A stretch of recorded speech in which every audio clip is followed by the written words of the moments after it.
नमस्कार, prime news देख रहे हैं आप। मैं हूं आपके साथ आकाश सरोज और उत्तराखंड के इस खास बुलेटिन उत्तराखंड प्राइम में आप सभी का स्वागत है। बुलेटिन की शुरुआत करते हैं उत्तरकाशी के धराली क्षेत्र में आई प्राकृतिक आपदा के बाद मुख्यमंत्री पुष्कर सिंह धामी ने राहत और बचाव कार्यों की निगरानी तेज कर दी है। मुख्यमंत्री धामी राज्य आपातकालीन परिचालन केंद्र देहरादून पहुंचे और वहां से चल रहे रेस्क्यू ऑपरेशन की समीक्षा की। उन्होंने संबंधित अधिकारियों को तेजी से कार्य करने और सभी आवश्यक संसाधन उपलब्ध कराने के निर्देश दिए। मुख्यमंत्री धामी लगातार आपदा प्रभावित क्षेत्रों की स्थिति पर नजर बनाए हुए हैं और उन्होंने खुद मौके पर पहुंचकर 3 दिनों तक प्रभावित क्षेत्रों का स्थलीय निरीक्षण किया था।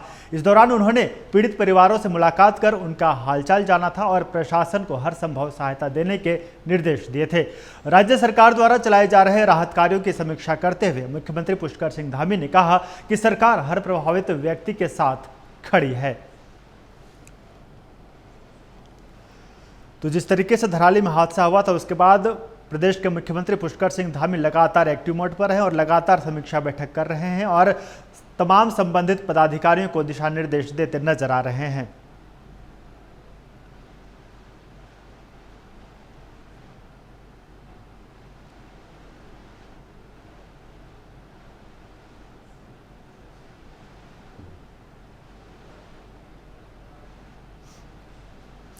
उत्तरकाशी में जारी रेस्क्यू ऑपरेशन के बीच एक बड़ा प्रशासनिक फैसला सामने आया है। मुख्यमंत्री पुष्कर सिंह धामी ने संयुक्त सचिव गौरव कुमार को उत्तरकाशी में अटैच कर दिया है। उन्होंने आगामी 10 दिनों तक जिला कार्यालय उत्तरकाशी में तैनात किया गया है। सूत्रों के मुताबिक यह फैसला राहत और बचाव कार्यों की निगरानी और समन्वय को और अधिक प्रभावी बनाने के उद्देश्य से लिया गया है। संयुक्त सचिव गौरव अब मौके पर रहकर डीएम कार्यालय के साथ मिलकर रेस्क्यू ऑपरेशन की हर गतिविधि पर नजर रखेंगे और उच्च अधिकारियों को समय समय पर रिपोर्ट देंगे। मुख्यमंत्री धामी ने साफ किया है कि सरकार रेस्क्यू में किसी भी तरह की कोताही नहीं बरतेगी और हर संभव संसाधन मौके पर उपलब्ध कराए जाएंगे।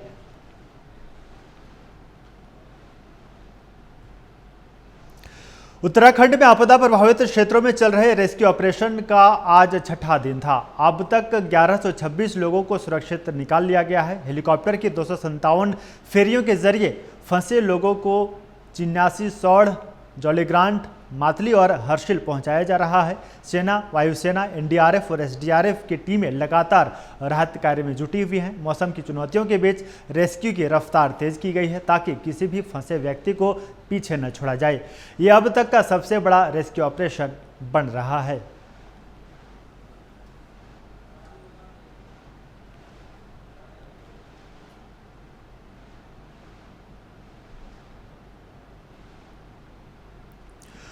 आपदा प्रभावित धराली क्षेत्र में राहत और बचाव अभियान युद्ध स्तर पर जारी है। मुख्यमंत्री पुष्कर सिंह धामी के निर्देश पर आवश्यक सामान की पर्याप्त उपलब्धता सुनिश्चित की गई है। प्रभावित परिवारों को जीवन उपयोगी वस्तुएं, खाद्य पदार्थ और अन्य राहत सामग्री लगातार पहुंचाई जा रही है।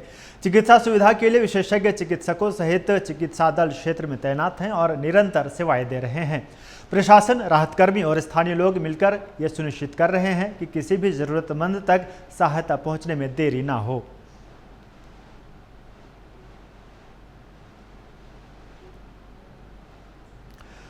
तो उत्तरकाशी के धराली में जिस तरीके से हादसा हुआ था उसके बाद उत्तराखंड की धामी सरकार लगातार एक्टिव मोड पर है। वहीं पर दूसरी ओर अगर बात करें बचाव की, तो बचाव दल को लेकर एनडीआरएफ, एसडीएफ और सेना की टीम लगातार रेस्क्यू ऑपरेशन कर रही है। और आप तस्वीरों में देख सकते हैं कि प्रदेश के मुख्यमंत्री पुष्कर सिंह धामी भी लगातार वहां का दौरा करते नजर आ रहे हैं। संबंधित पदाधिकारियों को दिशा निर्देश देते नजर आ रहे हैं। और ये जो आप वाहन देख रहे हैं, ये वाहन बचाव कार्य में लगा हुआ है, जहां पर रेस्क्यू ऑपरेशन में जो लोग वहां पर संलिप्त हैं उन्हें खाना पहुंचाया जा रहा है, उन्हें राहत सामग्री पहुंचाई जा रही है, जिन्हें हरी झंडी देते नजर आ रहे हैं। बढ़ेंगे आगे। डोईवाला विधानसभा की आदर्श ग्राम पंचायत भोगपुर में हुए विशेष कार्यक्रम में मुख्यमंत्री पुष्कर सिंह धामी ने शिरकत की। इस दौरान उन्होंने भोगपुर ग्राम पंचायत को आदर्श संस्कृत ग्राम घोषित करते हुए इसका विधिवत उद्घाटन किया। साथ ही वर्चुअल माध्यम से प्रदेश के 12 अन्य जिलों में भी संस्कृत ग्रामों का शुभारंभ किया गया। मुख्यमंत्री धामी ने कहा कि उत्तराखंड सरकार द्वारा संस्कृत शिक्षा विभाग के माध्यम से प्रदेश के 13 जनपदों में 13 संस्कृत ग्राम विकसित किए जा रहे हैं। इन ग्रामों को संस्कृत भाषा के प्रचार प्रसार और सार्वभौमिकरण का केंद्र बनाया जाएगा। मुख्यमंत्री ने कहा कि इन संस्कृत ग्रामों में विशेष योजनाएं लागू कर इन्हें आदर्श गाँव के रूप में विकसित किया जाएगा, ताकि अन्य राज्यों से भी लोग यहाँ आकर संस्कृत से जुड़ाव महसूस करें। कार्यक्रम में शिक्षा मंत्री डॉक्टर धन सिंह रावत, डोईवाला विधायक बृजभूषण गौरेला सहित कई अधिकारी और स्थानीय जनप्रतिनिधि मौजूद रहे। बहुत प्रलयकारी आपदा आई और इस आपदा ने पूरा धराली आपदा की भेंट चढ़ गया। जनहानि हुई है, पशु हानि हुई है और फसलों से लेकर मकान, होटल, होम स्टे सभी प्रकार का बड़ा नुकसान हुआ है। मैं सबसे पहले तो जो लोग इसमें दिवंगत हुए समेत पौड़ी जिले के भी हमारे औची और अन्य गांवों में वहाँ भी बड़ा नुकसान हुआ है, उत्तराखंड के अन्य स्थानों पर भी हुआ है।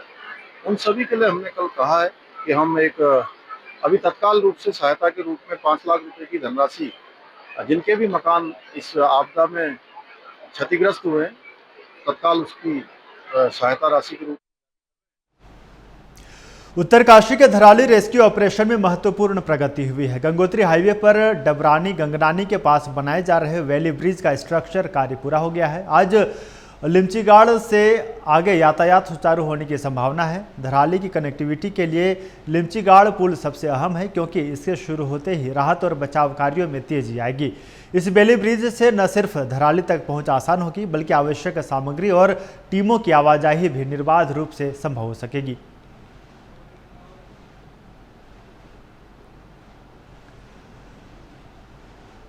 तो जिस तरीके से राहत बचाव कार्य जारी है और इसी बीच लिमचीगाड़ पुल जो है उसका जो कार्य चल रहा था, निर्माण कार्य चल रहा था, वो पूरी तरीके से पूरा हो गया है। और इस पुल के बनने के बाद आपको बता दें कि राहत बचाव कार्य जो चल रहा है उसमें सुचारू रूप से शुरू हो जाएगा। और जिस तरीके से पुल के ना बनने से कई सारी दिक्कतें आ रही थी, अब इस पुल के बन जाने से उन दिक्कतों का सामना नहीं करना पड़ेगा। आपको बता दें कि धराली रेस्क्यू में बड़ी प्रगति सामने आई है।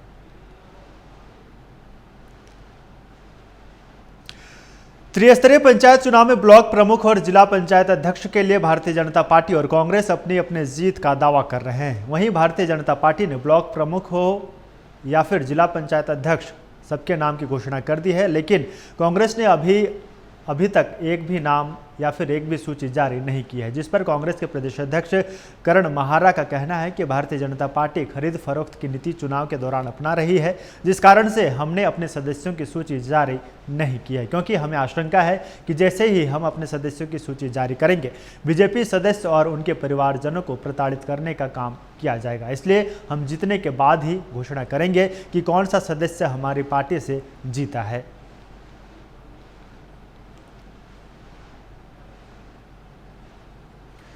भारतीय जनता पार्टी के प्रदेश अध्यक्ष महेंद्र भट्ट ने कांग्रेस प्रदेश अध्यक्ष पर आरोप लगाए हैं कि कांग्रेस कम से कम आपदा के समय में तो राजनीति न करे। झूठे बयानबाजियां करके प्रदेश अध्यक्ष ने पहले कहा कि उन्हें प्रशासन द्वारा रोका गया, अगर रोका गया था तो वो घटनास्थल तक कैसे पहुंच पाए।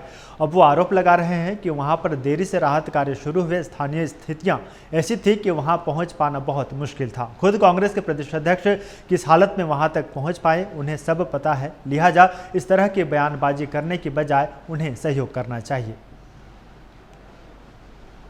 आपदा के में जाने से पहले सही मुझे लगता था कांग्रेस प्रदेश अध्यक्ष अपने दौरे को राजनीतिक दौरा के रूप में लेना चाहते। पहले उन्होंने कहा कि मुझे रोका गया, तो रोका गया तो वहाँ कैसे पहुँचे। ये एक प्रकार की मिथ्या बातें बोलकर और कम से कम इस आपदा में भी राजनीतिकरण करना, ये कम से कम प्रदेश के मुख्य विपक्षी दल के प्रदेश अध्यक्ष को शोभा नहीं देता। उत्तराखंड बीजेपी के अध्यक्ष महेंद्र भट्ट ने दावा किया है कि जिला पंचायत अध्यक्ष और ब्लॉक प्रमुखों के चुनाव में भारतीय जनता पार्टी प्रत्याशियों की भारी जीत होगी। उन्होंने ये भी कहा कि कई जिला पंचायत अध्यक्ष निर्विरोध निर्वाचित होंगे। आपको बता दें कि त्रिस्तरीय पंचायत चुनाव के बाद अब जिला पंचायत अध्यक्ष और ब्लॉक प्रमुखों के चुनाव को लेकर उत्तराखंड में गहमा-गहमी का माहौल है। बीजेपी के प्रदेश अध्यक्ष महेंद्र भट्ट ने कहा कि पार्टी ने सभी 12 जिला पंचायत अध्यक्षों के प्रत्याशियों के नाम का ऐलान कर दिया है। कांग्रेस पार्टी इस प्रदेश की मुख्य विपक्षी दल है। अच्छा होता कि कांग्रेस के अध्यक्ष जी आपदा प्रबंधन के लिए पार्टी की एक समिति बनाते, वहाँ किस प्रकार से देवी आपदा से प्रभावित जो लोग हैं उनके लिए कुछ सहयोग की बात करते, भोजन है, दवा है, सब प्रकार की व्यवस्थाओं की आवश्यकता है, उसकी चर्चा करते। सरकार के मुख्यमंत्री लगातार उस क्षेत्र में बने हुए हैं, उनको भी अपने सुझाव देते। लेकिन केवल अगर आपदा में राजनीति ढूंढी जाए तो ये कम से कम इस राज्य के हित। उत्तराखंड में पंचायत चुनाव पर जीत को लेकर बीजेपी नेताओं की विरोधाभासी बयान देखने को मिल रहे हैं। एक तरफ प्रदेश अध्यक्ष जहां 12 की 12 जिला पंचायत सीटों को जीतने का दावा कर रहे हैं, वहीं उत्तराखंड से राज्यसभा सांसद 12 में से 10 सीटों पर ही अपना अधिकार मान रहे हैं। ऐसे में पंचायत चुनाव के दावे अभी हवा में तैरते नजर आ रहे हैं। हालांकि राज्यसभा सांसद ने यह भी दावा किया है कि 60 से अधिक ब्लॉक प्रमुख भी उनके बनने जा रहे हैं, तो इससे भी प्रदेश अध्यक्ष और राज्यसभा सांसद के बयानों में भिन्नता नजर आ रही है। मुझे लगता है कि भारतीय जनता पार्टी की स्थिति बहुत अच्छी रहेगी। जिला पंचायत में भी 12 जिला पंचायत अध्यक्ष हैं, तो कम से कम 10 भारतीय जनता पार्टी के जीतेंगे। और ब्लॉक में भी भारतीय जनता पार्टी के ब्लॉक प्रमुख ये 60 से ज़्यादा होंगे। जिस प्रकार की सूची घोषित हुई है उसके भारत मौसम विज्ञान विभाग के पूर्वानुमान के अनुसार आगामी 24 घंटे में चमोली जिले के कई क्षेत्रों में भारी वर्षा की संभावना है। इस वजह से जलभराव, लैंडस्लाइड और सड़क मार्ग बाधित होने का खतरा बना हुआ है। जिलाधिकारी संदीप तिवारी ने सभी विभागों को सतर्क रहने और आपदा प्रबंधन के लिए हाई अलर्ट पर रहने के निर्देश दिए हैं। उन्होंने अधिकारियों और कर्मचारियों को अपने कार्यस्थल पर मौजूद रहने और आपदा की स्थिति में तुरंत सूचना आदान प्रदान करने को कहा है। आपको बता दें कि PWD, PMGSY, BRO सहित संबंधित विभागों की टीमें सड़क मार्ग खुले रहने के लिए पूरी तरह तत्पर रहेगी। जिलाधिकारी ने आम जनता से भारी बारिश के दौरान अनावश्यक यात्रा न करने, खासकर लैंडस्लाइड संभावित इलाकों से दूर रहने की अपील की है। साथ ही नदियों और नालों के किनारे न जाने और मौसम विभाग की चेतावनी को गंभीरता से लेने की सलाह भी दी है। बीजेपी के जिला पंचायत अध्यक्ष प्रत्याशियों की सूची को घोषित करने के बाद कांग्रेस ने नैनीताल जिला पंचायत अध्यक्ष सीट से अपने उम्मीदवार की घोषणा कर दी है। कांग्रेस ने रामगढ़ जिला पंचायत सीट से चुनाव जीती पुष्पा नेगी को अपना उम्मीदवार घोषित किया है, जबकि उपाध्यक्ष पद पर देवकी बिष्ट को अपना प्रत्याशी घोषित किया है।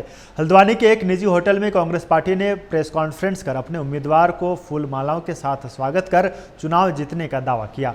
इस मौके पर नेता प्रतिपक्ष यशपाल आर्य ने कहा कि जिला पंचायत और क्षेत्र पंचायत में कांग्रेस और कांग्रेस के समर्थक प्रत्याशी बड़ी संख्या में जीत कर आए हैं। जिला पंचायत और ब्लॉक अध्यक्ष के पद पर निश्चित ही कांग्रेस के प्रत्याशी जीत रहे हैं। देखिए,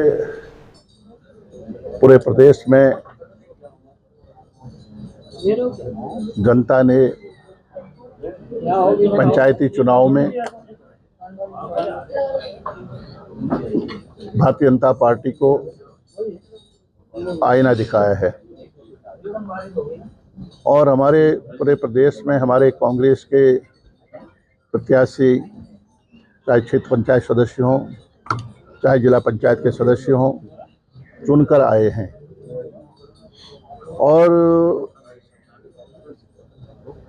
जो भारतीय जनता पार्टी का एजेंडा है, इन प्रकारेण चुनाव जीतना, इस पंचायत चुनाव में भी ये देखने। प्रेस क्लब मंगलौर की एक बैठक संरक्षक जमीर हसन के कैंप कार्यालय पर आयोजित की गई। बैठक में प्रेस क्लब मंगलौर की कार्यकारिणी को सर्वसम्मति से भंग कर क्लब का नाम प्रेस क्लब ऑफ मंगलौर रखने का निर्णय लिया गया। इस बैठक में सर्वसम्मति से कार्यकारिणी का गठन भी किया गया। बैठक में डॉक्टर अरशद हुसैन को अध्यक्ष और अनिल सैनी को महासचिव बनाया गया। बैठक में एकजुटता पर जोर दिया गया। बैठक में संरक्षक जमीर हसन ने कहा कि आज के समय में पत्रकारिता के सामने काफ़ी परेशानियों का सामना करना पड़ रहा है। उन्होंने एकजुटता पर जोर दिया। इस मौके पर डॉक्टर शकील अहमद ने कहा कि पत्रकारों का उत्पीड़न बर्दाश्त नहीं किया जाएगा। उन्होंने सभी पत्रकारों को एक मंच पर लाने की कोशिश करने का भरोसा दिया। प्रेस क्लब को भंग कर दिया गया था, उसके चलते सभी लोगों की सहमति से चुनाव हुआ है और इसमें आज मुझे अध्यक्ष बनाया गया। अब मेरा आगे का जो प्रयास रहेगा, सभी अपने पत्रकार भाइयों को साथ लेके चलने का जो है कोशिश करूँगा और सभी को सम्मान दिलाने का प्रयास इस कड़ी में किया जाएगा। साथ ही जो है पत्रकारों के हितों में कार्य किए जाएंगे और जो है किसी भी तरह का ये कार्य नहीं, इस तरह का कार्य नहीं किया जाएगा जो कि पत्रकार। भूवैकुंठ नगरी बद्रीनाथ धाम में प्राधिकरण नीतियों के विरोध में जन आंदोलन तेज हो गई है। बद्रीश संयुक्त संघर्ष समिति के बैनर तले स्थानीय व्यापारी और होटल कारोबारियों के 10 सूत्रीय मांगों को लेकर 7वें दिन भी सड़क पर हैं। सरकार से या तो प्राधिकरण भंग करने या फिर नियम स्थानीय हित में लचीले करने की मांग कर रहे हैं। अराइवल प्लाजा से रैली जमकर नारेबाजी और मातृशक्ति की मौजूदगी में हनुमान चालीसा का पाठ भी किया गया। तो आज आंदोलन का जो है 7वां दिन है और आज एक अपार जन समर्थन देखने को मिला है यहाँ पे और सरकार की बुद्धि शुद्धि के लिए भी जो है यहाँ हनुमान चालीसा का पाठ भी किया गया है। और मेन मुद्दा ये है कि जब तक जो है 10 मांगें पूरी नहीं हो जाती है तब तक जो है आंदोलन खाली पीछे नहीं हटेंगे और सरकार से हमारा निवेदन है और अब हम जो है डायरेक्ट जो है प्रधानमंत्री जी से निवेदन करना चाहेंगे कि आप हमारी बातों को सुनिए। इधर पौड़ी जिले में राष्ट्रीय राजमार्ग 121 पर स्थित कलगड़ी पुल बीते बुधवार की सुबह आपदा की भेंट चढ़ गया था। यह पुल विकासखंड पाबो को जिला मुख्यालय पौड़ी से जोड़ता था। पुल टूटने से दर्जनों गांवों का संपर्क मुख्य मार्ग से कट गया है। कई गांव निवासी 52 वर्षीय चमन सिंह, जिनका हाल ही में पैर फ्रैक्चर हो गया था, अचानक तबियत बिगड़ने पर फंसे रह गए। ऐसे में स्थानीय युवाओं प्रेम सिंह रावत, राधे पोखरियाल और अन्य ने जोखिम उठाते हुए उफनती नयार नदी पर टूटे पुल से ही उन्हें स्ट्रेचर पर दूसरे छोर तक पहुंचाया। सड़क मार्ग ठप होने के कारण वाहन भी नहीं मिले, इसलिए युवाओं ने कई किलोमीटर का पैदल पहाड़ी रास्ता तय कर उन्हें सामुदायिक स्वास्थ्य केंद्र पाबो पहुंचाया। प्राथमिक उपचार के बाद उन्हें बेस अस्पताल श्रीनगर रेफर किया गया, जहां अब उनकी हालत में सुधार बताई जा रही है।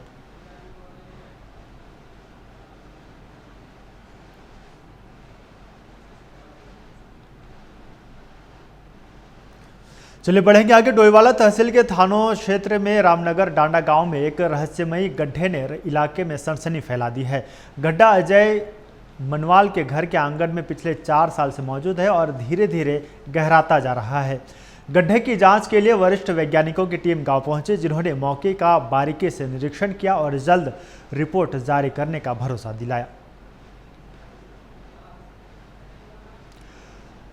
तो ये तस्वीर आप देख रहे हैं जो कि डोईवाला से है और ये जो गड्ढे की तस्वीर है ये अब रहस्यमयी बन गई है। कहा जा रहा है कि ये जो गड्ढा है हर साल ये काफ़ी गहराता जा रहा है और आपको बता दें कि भूवैज्ञानिक पहुंचे और कहा कि इसका निरीक्षण किया जाएगा, परीक्षण किया जाएगा। अब क्या कुछ जानकारी निकल कर सामने आएगी ये जांच के बाद ही पता चलेगा। हालांकि वैज्ञानिक पूरी तरीके से जांच में जुटे हुए हैं कि क्या कारण है कि गड्ढे की जो गहराई है वो लगातार बढ़ती जा रही है। ये खबर है आपको बता दें डोईवाला से, जहाँ पर ये 4 साल से ये गड्ढा रहस्यमयी बनता जा रहा है और धीरे धीरे लगातार ये गहराता जा रहा है। उत्तराखंड के पहाड़ी इलाकों में बारिश हो रही है, जिसके कारण नदी नाले उफान पर हैं। लगातार हो रही बारिश के कारण लैंडस्लाइड की घटनाएं भी बढ़ गई हैं। वहीं पर बीती शाम रुद्रप्रयाग जिले में केदारनाथ धाम की ओर जाने वाली जवाड़ी बाईपास मार्ग पर बड़ा हादसा टल गया। पहाड़ी दरकने से केदारनाथ राष्ट्रीय राजमार्ग पर मलबे का पहाड़ खड़ा हो गया, जिससे यातायात पूरी तरह बंद है। मार्ग को खोलने के लिए दोनों छोर से जेसीबी मशीनें लगाई गई हैं। इस बीच पुलिस ने वाहनों का आवागमन तिलवाड़ा, अगस्त्य मुनि, उखीमठ और केदार घाटी के लिए रुद्रप्रयाग कस्बे से बेलनी पुल होते हुए डाइवर्ट कर दिया है, जब तक कि मार्ग पूरी तरह से सुचारू नहीं हो जाता।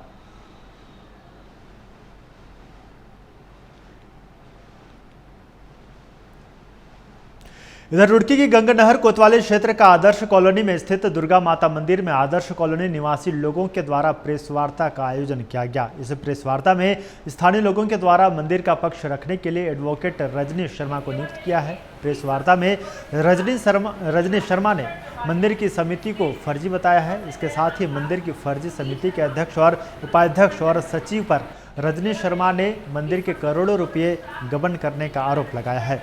रजनी शर्मा का आरोप है कि तीनों लोगों के द्वारा गिरोह बनाकर मंदिर पर कब्जा करने का प्रयास किया गया है।